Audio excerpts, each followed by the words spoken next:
Morning, everybody. This is the November Coffee and Chat with Kate. Two more amazing artists are going to be joining me this morning to talk about their process, their practice, what they're up to, what's coming up, everything. And so, there's Sarah. So we've got Sarah Rawlins and Christina Reading joining me this morning. Let's get them in. So cool. Oh, how... Okay, there's always this bit of a pause while everybody tries to get everybody in. Right. And right. Oh, good morning, Sarah. Morning. Love it. Let me get Christina in now as well. Give us a moment, Christina. I'm accepting you. You should be coming in very soon. Can you hear me okay? Yeah, I can. I absolutely can. Excellent. For some reason, I'm trying to accept. Let me try and do it the other way around, Christina. Give me a moment.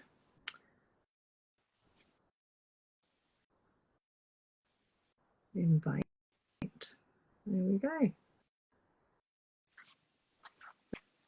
Let's see if it works that way around. Christina, you are unable to join. Are you on? So Rita is currently here at the moment because we're doing all the Christmas cards, and she's sat with Cal. So the hi mama is I think from Cal. That's so cool. Go live with Christina. Let's see if we can get her in this way. Yeah. Oh, see, we got there. I know, it's a bit typical, isn't it? It's like, I believe, Christina, this is your first I've never IG Live. Yes, I've never done this. It's my first one as well. Is it really?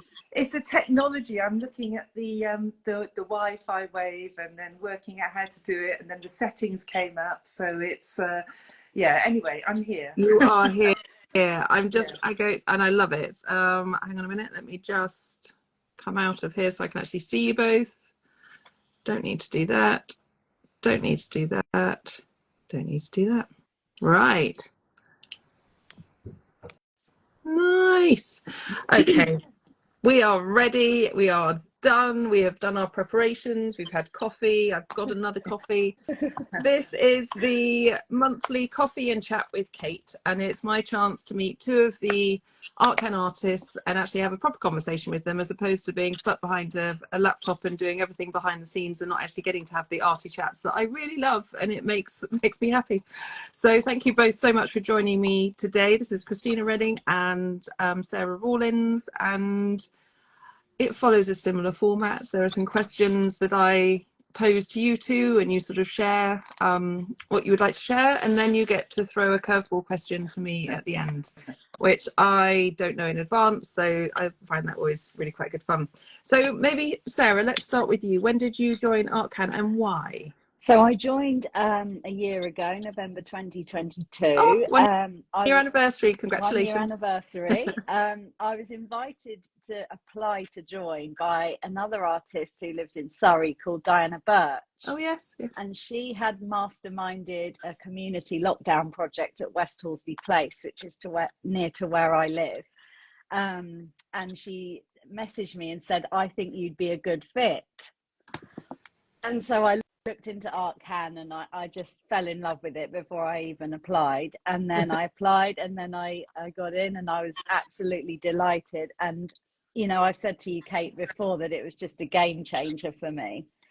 Really elevated my confidence, and everyone's just so lovely, so supportive, so knowledgeable as well. So it's a lovely place to be. That was fantastic. And yes, a nod to Diana Birch, who's brilliant. She's actually been an ArtCan artist for quite a long time now as well. It's wonderful.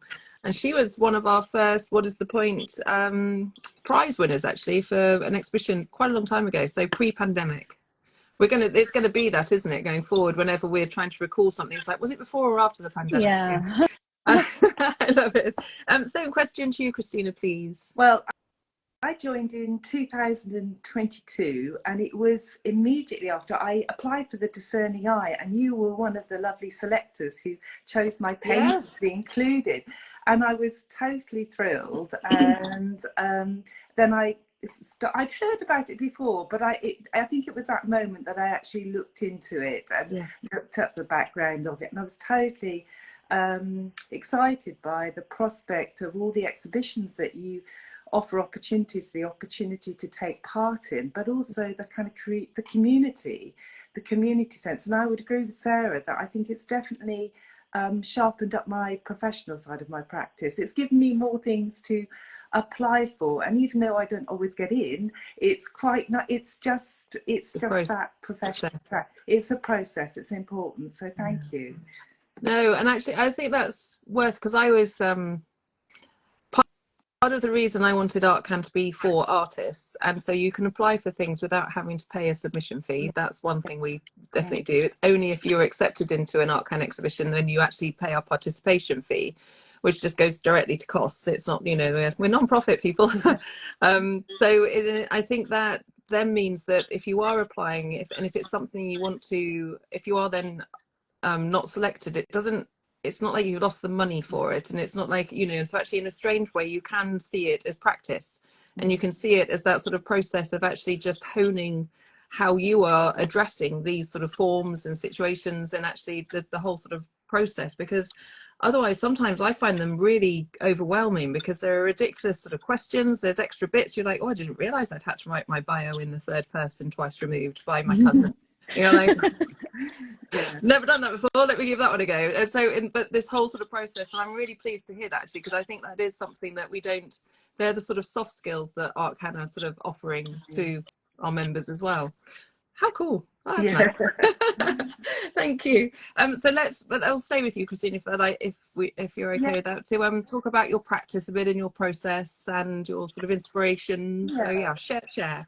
Okay, well, my practice is a combination of painting and writing, and so it's all autobiographical. All of the painting and writing I do comes from my own the circumstances of my life, not just the events, but the sort of thoughts, feelings, memories, and I tap into that as I go through things in my life. And that's recently, I've just published a second book, co-authored a second book with my colleague and dear friend Jess Moriarty, on the investigation into the creative process, which has involved interviewing 8 other women creative practitioners about their autobiographical experiences of creativity, the thoughts and feelings, the emotions they put into it, and how that's helped. They're all very established in their field and very expert, and it's about how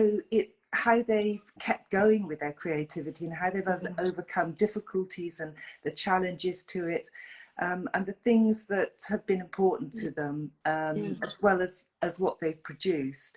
So we contextualise that within research about those projects. So that's the sort of second book that's just come out. Oh, amazing. I can this tell is a serendipitous plug then. I love it.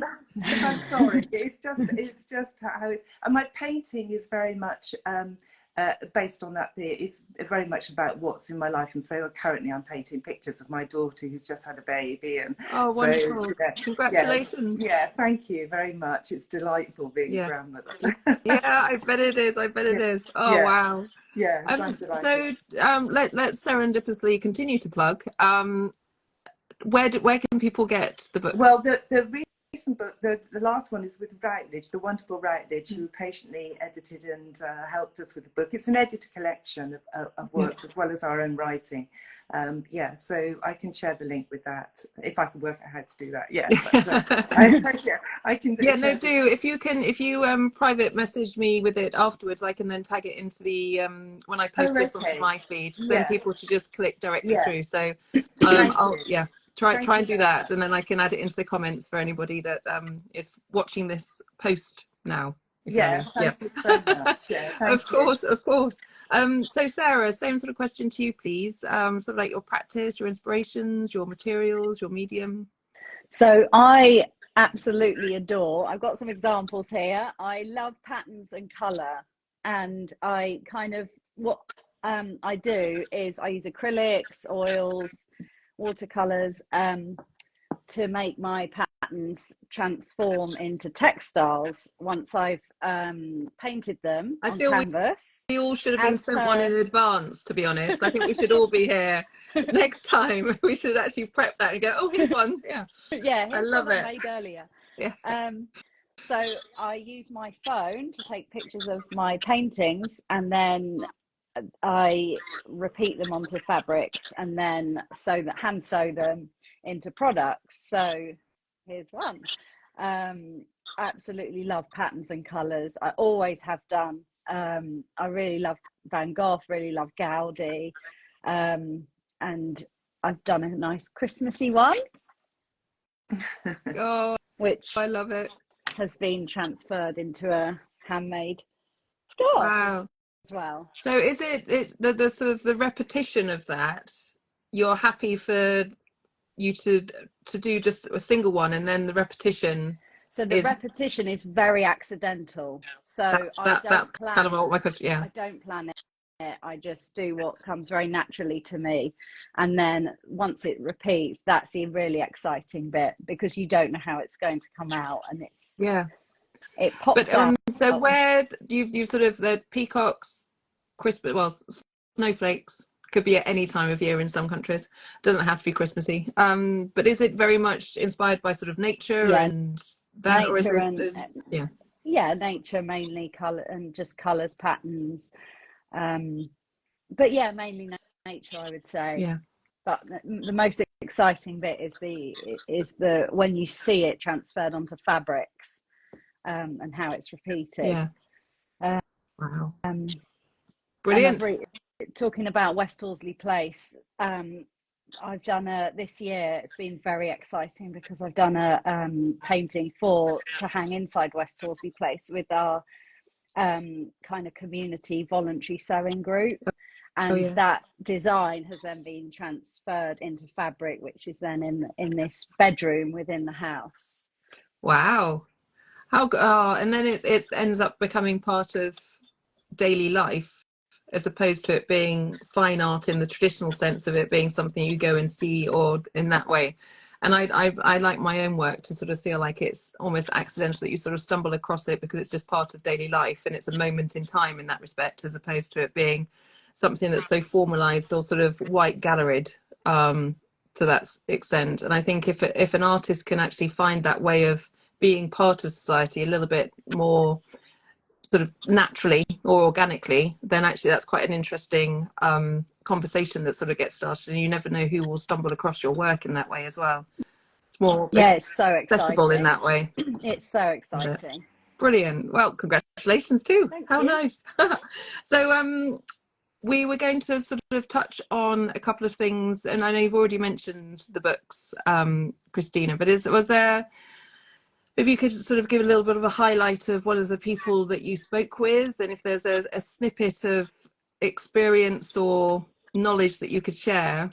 I'm delving now. It's like I could do it. I think I need to read it, A. But B, it's like, give us a tidbit of something that you actually went, oh, actually that's really interesting or really useful. Well, I think one of the main things, there are 8 wonderful artists, and there's a scientist, somebody's an actor, somebody's a painter. So it's creativity across the board. Somebody's a writer, and I think one of the most important things comes about is about the importance of creative community, about the importance of having kind of support to help you with things like your inner critic, and to help you overcome that and keep going. But also, I think one of the things that I personally have taken from it is the importance of moments of rest or reverie. You know, in creativity, we often talk about doing, and I think that's obviously really important to push your process. But I think one of the things I've been investigating quite a lot is this idea of reverie and rest and moments of pause, to allow ideas to come to the surface. And you know, feed yourself, nurture yourself. Yeah. And also how creativity can help you live well, and get to know yourself a little better. And that's kind of one of the most, it's important for well-being. I think that's one of the take-home messages. But all of the women in the book are absolutely amazing and astounding, and it's really heartwarming to have had the opportunity to talk to them. It must have been. And reflect on their practice in depth, you know. So, Okay, well, we will definitely be adding the link at the end of all of this for sure. I think I have sometimes ArtCan artists email me going, I'm really sorry, but I've got so many things going on. I might be a bit quiet for a while. And I love that communication, because that's really great, but also never apologize, because I think if you as a creative, if you are able and aware of your own ebb and flow of what it is that you can actually take on and what you can't do, then your productivity is actually going to be way ahead of those who are striving constantly to think they've got to try and keep up, because everybody is individual and everybody's ebb and flow goes at different paces, and it should, you know, it's like, it really should. You should never try and sort of fit with other people's energy or levels or how it is, unless it's something that you have chosen to engage with, or actually know that it would then help you sort of get to a point. So I would say to every creative, always just be aware of your own ebb and flow and trust it, and also don't apologize for it at any point. But obviously sharing that you need to have some time out or want to sort of, you know, focus on something else for a while is brilliant, because then you just know that we'll be cheerleading you on from behind the scenes and look forward to seeing you at some point when you're able to engage again. But yeah, no pressure. It should never be pressured. So Sarah, you are one of our brilliant volunteers as well for ArtCan, and I want to say thank you publicly for that, because it's just wonderful that you're able to dedicate a little bit of extra time for us as well. And you're specifically working with one of our newer trustees, Nicola Johnston, who is working on our ArtCan Talk program. So we're going to be launching this starting at the beginning of next year. So each month we're going to be hosting a talk of some sort. It may be a panel discussion, it may be a knowledge share, it may be a guest speaker. We're not, you know, it's all being planned out and done at the moment. But I wondered if you wanted to sort of share a little bit of what your sort of research and how that's sort of going with us at the moment. Okay, so I've really been enjoying this a lot. So I've been going back through looking at what do ArtCan artists talk about, what's current, what's happening, what's on people's minds, and we've been kind of gauging the talks program around that. So we've been looking at practical knowledge share, exploratory concepts, and philosophical discussions. They're the kind of three main areas that we're looking into, and we've got quite an exciting proposal that we're discussing with you, Kate, on next week. Just to excite artists and potentially friends of ArtCan as well. But yeah, we should actually say that these aren't just for ArtCan members. We'll be sharing it more widely and more publicly, so other people will be able to get a ticket to sort of do. They'll be all online, unless something might be in person, but we'll wait to see. But we're hoping that they'll be accessible. It sort of relates back, actually, our other trustee, Georgia, who's currently on sabbatical, she, during the pandemic, actually set up a series of sort of talks just via Zoom on a Saturday morning. She did some other people, she got people to have little chats about stuff, and it just worked so well. And it also engaged our international audience as well, because we have to always remember that we are over 28 countries now. And so we get followed at all different time zones and all different places and spaces. And so to be able to still have an active online presence and share that knowledge and share that connectivity just feels really important. So we're hoping that we can keep that going. And actually then this is the start of just a rolling annual program that each month we have a talk, and we sort of gift it as well to our friends so that they feel that they're part of the community as well. It's really, really cool. I'm really pleased really about exciting. it. Yeah. So watch this space, everybody. We will be doing an announcement soon. And if Richard's watching, then I'll be in touch, because we want a nice little logo or brand or something just for this whole program. It's going to be brilliant. Here's our other volunteer who helps with all our graphic design and stuff. He's wonderful. And can I do a plug now? Is that allowed? Yeah, okay. So he helped me pull together after I curated the Christmas card set, or festive image. So season's greetings is all it says. It doesn't say Christmas anywhere. It is for everybody to just celebrate the holiday, hopefully rest and downtime or family time, however it works. And yeah, so Richard helped pull that together and with brilliant printers. So I'm currently packing them all up this weekend with Rita, and they are beautiful. And I just say they are beautiful. I feel I've actually underpriced them because they're so gorgeous. But at the same time, I want them to be accessible, and they are brilliant. So if anybody fancies a unique and brilliant set of Christmas cards, you get 20 in a pack. And I think they're £12.50 for a pack of 20, and plus ship, postage obviously as well. And all of that is going directly back into the ArtCan sort of coffers, going towards artists, the program, everything that we're doing. It's amazing. And thank you, Rita. She's just put the link in the chat. So hello, Cal, if you're still watching. Hello, Cal. Awesome. So yeah, thank you for that little plug. It was very important to do. So moving on, what's next for you guys? Obviously, hopefully a bit of rest time and downtime over the festive period, but maybe not if the first one is a grandparent. No, I think, well, our second book has just been published, so we're kind of thinking about our third project now. Oh, brilliant. And so we're beginning to look at the idea of art and activism, the idea of the relationship between the nature of that practice amongst women artists and what it means, and maybe whether my practice should be a little bit more activist. Do I need to be a little bit more engaged with the political side of kind of life? And looking at those questions, because they're big questions, but they're also very personal questions, and it's navigating that territory. So we're going to be looking at the research around that, the practice around that, and the personal aspect of that, again relating it back to your own thoughts and feelings and emotions and autobiographical experience. So yeah, it's a big territory, but it is. yeah. If you I've just with you talking, I've got 3 ArtCan members that if you wanted a couple of research chats with, thank you, they would be brilliant with this particular topic. And I think I'd be really interested. I think most of us, or quite a lot of us as creators, are actually struggling with the current political stances and situations and hideousness that's sort of going on in the world. And I find that I feel quite trivial by sort of sharing things like packs of Christmas cards. However, you do also have to remember that you have your own tools to be able to support and help the world. And I know I'm really good at helping artists, and I know that they're really good and important parts of society.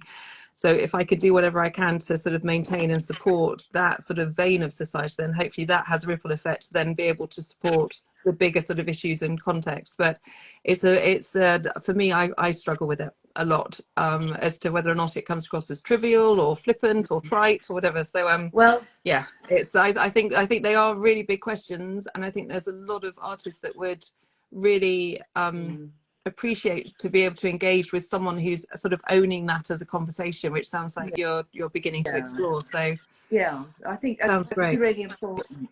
I think my kind of my initial starting point, that is just being creative, is kind of activist in itself. Well, there's that, yes. We'll go for there. Absolutely is. We need to remember that, actually, everybody. We really do. Yeah. Brilliant. Well, good luck with that. And like I say, I absolutely have got some really strong, interesting artists. If you wanted to tap into them, I'm sure they'd be really open for that conversation. Yeah, thank you. Good luck. Sarah, what's up next for you? 2024, very exciting. I've got a National Trust exhibition coming up. I've got a collaboration with a glass company, Southern Counties Glass, that have asked me to collaborate with my design. Amazing.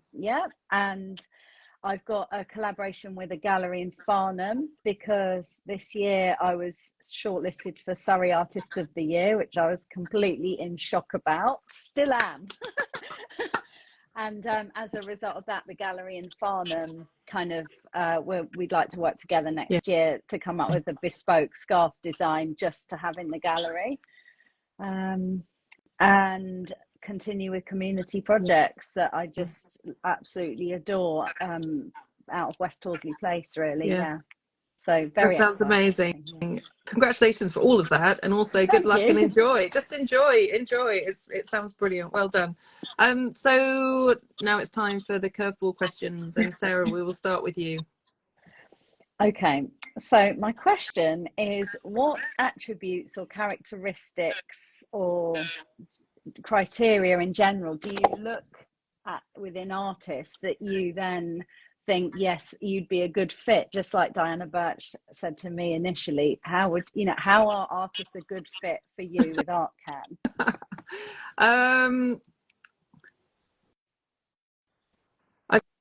I've always said, and this was right from the start, that if there is someone who is dedicated to their own practice at whatever stage that might be, it can be as seed like as possible as it needs to be, or it could be almost fully developed, whatever it needs to be, but they are striving for that sort of next step as a creative, to like go, oh, where's this going to take me? Oh, what's going to go, what happens next? How can I get this out there? What's my connection with the bigger sort of picture of what the world is? And then I think that energy is infectious, and I find that if any creative has that sort of center sort of confidence, it's not, confidence isn't quite the right word, but sort of ownership of where it is that they're at, but recognizing it's part of a bigger picture, then that for me is really exciting. And it means if you then put that type of creative with loads of others, then the possibilities are endless. Magical. And look where we are 10 years later. This is why it's still going, because we started with just a one-off group show of characters like that, and I think there's still 6 or 7 of them from that first ever show who are still in ArtCan, and they are actually the ones that everyone else has sort of connected with and grown with, and then that sort of spread, and then there are different sort of groups coming off this way because they've found that they actually live close together, which is a really beautiful thing as well, so they can do things more physically. And then others who are like, no, actually I want to do something in New Zealand, so actually I'm going to do something online and be able to connect with that, but then you can say I've exhibited in New Zealand. So it's like, but each of those people have engaged with that opportunity with the total understanding of how that would then move them forward, that little bit step forward, or that little, just a little bit further forward to whatever it is that I'm hoping that there'll never be an artist that's ever felt, oh, I've ticked a box. It's like, it should never be. It's like, yes, you could tick half a box, but it's then going to open up a story for another one and then another one. And I think we should never think we've done, because we just shouldn't. Everything should be moving forward if it can. So it's that for me, I think it sums up ArtCan, and the only thing that ArtCan can be summed up and actually be what it is because of all of the artists that are part of it. Does that make sense? Yeah. There we go then. Thank you. Christina. Well, I was interested in your personal figurative painting practice, and I was just wondering how you find time to keep that going. I don't. With all the balance between that and your ArtCan work. I mean, how do you manage that? Honestly, I don't. Yeah. Not to at the moment, I don't.